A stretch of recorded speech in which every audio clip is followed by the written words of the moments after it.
नमस्कार दोस्तों, मैं सचिन वर्मा आपके अपने चैनल एग्जाम लॉन्ड्री पे आप सभी का हार्दिक स्वागत करता हूं। हमारे द्वारा जो बाल विकास एवं शिक्षा शास्त्र की जो सीरीज चलाई जा रहा है तो उसका ये आज अगला पार्ट है। तो आइए देखते हैं कुछ अति महत्वपूर्ण क्वेश्चन आंसर जो परीक्षा की दृष्टि से काफ़ी महत्वपूर्ण है। तो क्वेश्चन नंबर 1, वाइगोत्स्की का सिद्धांत आधारित है समाज और संस्कृत पर, समाज और विद्यालय पर, विद्यालय और शिक्षक पर, अभिभावकों और शिक्षार्थियों पर।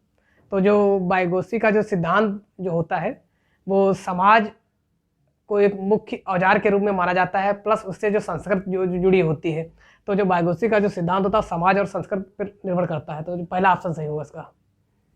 आइए देखते हैं क्वेश्चन नंबर 2, बच्चों में सीखने के लिए आवश्यक नियम है।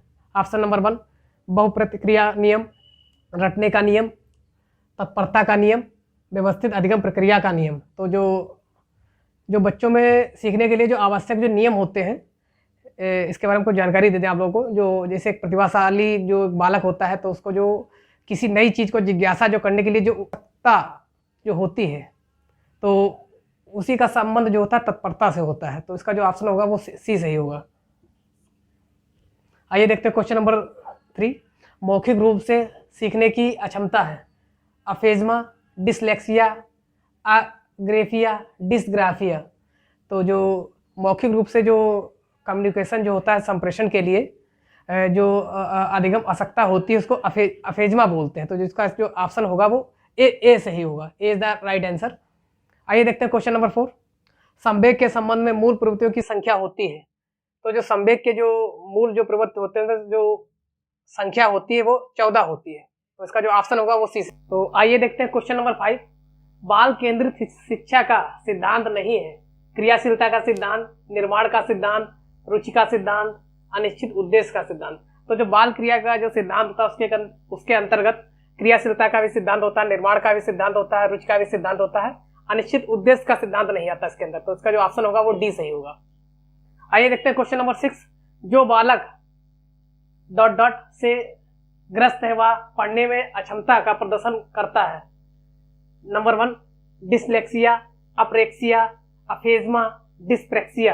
तो जो पढ़ने से वो बालक जो अक्षमता का प्रदर्शन करते हैं वो डिसलेक्सिया से होता है। इसमें क्या होता है कि ये बालक जो होता है बालक बी को डी समझने लगता है, सा को बा समझता है। तो ये सब डिसलेक्सिया के अंतर्गत आते हैं। तो इसका जो आंसर होगा वो ए सही होगा। आइए देखते हैं क्वेश्चन नंबर 7, कक्षा से प्रस्तावना प्रश्न पूछना शिक्षण के किस सूत्र पर आधारित है। ऑप्शन नंबर 1, दृश्य से अदृश्य की ओर, आसान से कठिन की ओर, ज्ञात से अज्ञात की ओर, मूर्त से अमूर्त की ओर। तो जो कक्षा में जो प्रस्तावना प्रश्न पूछना वो शिक्षण का सूत्र जो आधारित होता है वो ज्ञात से अज्ञात की ओर होता है। इसमें क्या होता है ज्ञात से अज्ञात की ओर कि जो शिक्षक है बालकों को विषय के बारे में जानकारी देगी और बालक उसे घर से याद करके आए या दोहरा के आए। तो जो इसका जो आंसर होगा वो सी सही होगा, ज्ञात से अज्ञात की ओर। आइए देखते हैं क्वेश्चन नंबर 8, निम्नलिखित में से किसने बच्चों की अंतःक्रियाओं का उनके विकास का मूल आधार माना है।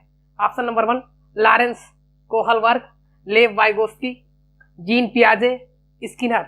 तो जो अंतःक्रियाओं को जो विकास का मूल आधार माना है वो लेव वाइगोत्स्की ने माना है। तो जो इसका जो ऑप्शन होगा वो बी सही होगा। B is the right answer. तो आइए देखते हैं क्वेश्चन नंबर 9, किसी बालक में सबसे पहले भय तथा प्रेम के संवेग विकसित होते हैं। निम्न में से यह कथन किसका है। फर्स्ट ऑप्शन नंबर 1, जीन पियाजे का, वाटसन का, स्किनर का, कोहलर का। तो जो किसी बालक में सबसे पहले भय तथा प्रेम का जो संवेग विकसित होते हैं यह कथन दिया था वाटसन ने। तो जो इसका जो ऑप्शन सही होगा वो बी सही होगा, वाटसन ने। आइए देखते हैं क्वेश्चन नंबर 10, किसी काल में सुचारू विकास हो जाने से संपूर्ण जीवन लाभ प्राप्त होता है। ऑप्शन नंबर 1, शैशवावस्था, 2, बाल्यावस्था, 3, किशोरावस्था, 4, प्रौढ़ावस्था।